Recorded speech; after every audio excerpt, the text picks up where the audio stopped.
गीतांजलि और आप देख रहे हैं सूर्य आदित्य न्यूज। रुक करते हैं खबरों की तरफ।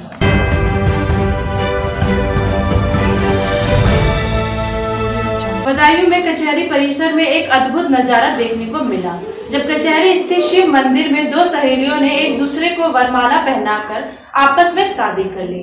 उन्होंने कहा कि भले ही कानूनी रूप से हमारी शादी न हो पाए, लेकिन हम दोनों अब जीवन भर साथ रहेंगे, एक दूसरे के पति पत्नी के रूप में।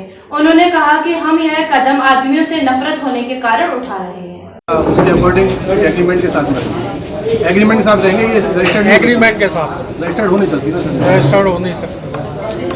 लेकिन संविधान का अनुच्छेद 14, 15, 21 साथ रहने की अनुमति देता। सुप्रीम कोर्ट ने भी कह दिया है 377 जो थी समलैंगिकता वाली वो खत्म कर दी। दोनों बालेंगे साथ, दोनों बालेंगे कानून के हिसाब से भी साथ रह सकते हैं।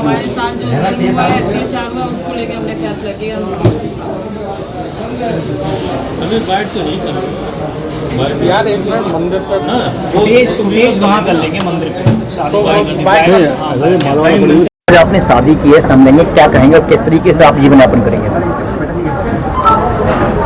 सर हम बहुत परेशान हो चुके हैं, क्योंकि हम हिंदू समाज मुस्लिम समाज से बहुत ज़्यादा परेशान हो गए थे। इसलिए हमने हमारे साथ अत्याचार जुल्म हद से ज़्यादा हुए, तो हमें मर्द जात पे बिल्कुल विश्वास नहीं है। तो हमारे विचार भी मिल रहे, हम एक साथ रहते हैं, तो हमने फैसला किया कि हम एक साथ रह के अपना जीवन बिताएंगे। अब आप किस तरीके से अपना जीवन यापन करेंगे दोनों?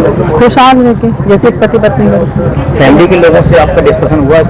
फैमिली वाले लोग अगर रिश्ता रखेंगे तो हम रखेंगे, नहीं रखेंगे तो एक साथ तो फिर रहेंगे। हाँ, बहुत ज़्यादा अत्याचार किया है हमारे साथ। कंप्लेंट की है हमने।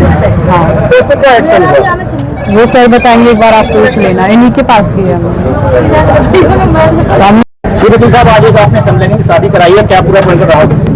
ऐसा ही है, दोनों लड़कियां मेरे पास आई और इन्होंने मुझसे कहा कि भाई हम मर्दों से बहुत ज़्यादा नफरत करते हैं, मर्दों ने हमारे साथ बहुत अत्याचार किए हैं, इसलिए हम आपस में एक दूसरे का साथ देना चाहते हैं और हम शादी करना चाहते हैं। अब चूंकि हमारे भारत का संविधान का आर्टिकल 14, आर्टिकल 15 और आर्टिकल 21 समलैंगिकता को भी मान्यता देता है।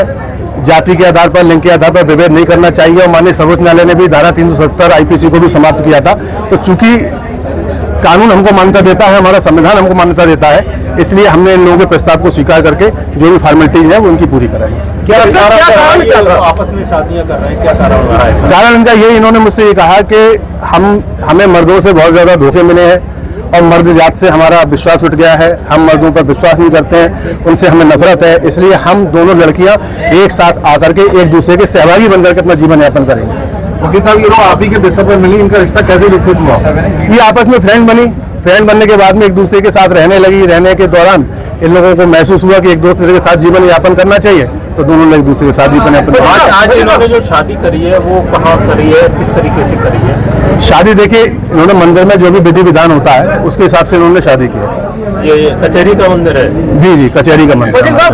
आज जो मंदिर में शादी हुई है, इन दोनों ने सनातनी परंपरा से शादी की। जी जी सर। सनातन में विवाहिक संस्कार होता है और कहा जाता है कि दोनों मिलकर सृष्टि को आगे बढ़ाएंगे, लेकिन यहाँ पर दोनों समलैंगिक हैं। जी, किस रूप में देखते हैं आप इस विवाह को? देखिए, ये मैरिज वैलिड है कि इनवैलिड है ये तो माननीय न्यायालय का विषय है, लेकिन हमें भारत का संविधान साथ में रहने का, किसी भी व्यक्ति के साथ अगर हम बालिग हैं तो अपनी मर्जी से हम किसी के साथ भी अपना जीवन यापन कर सकते हैं और उसी अधिकार के साथ में ये दोनों साथ में आए।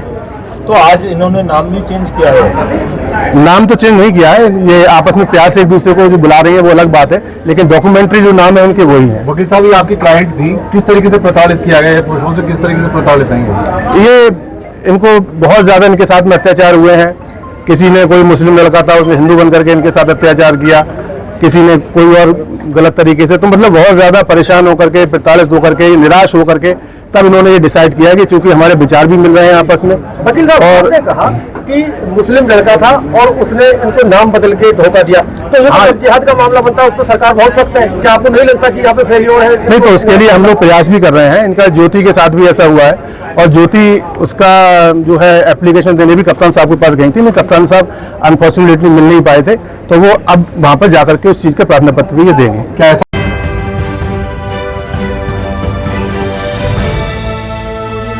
आज के लिए खबरों में बस इतना ही। कल फिर होगी आपसे मुलाकात। नमस्कार।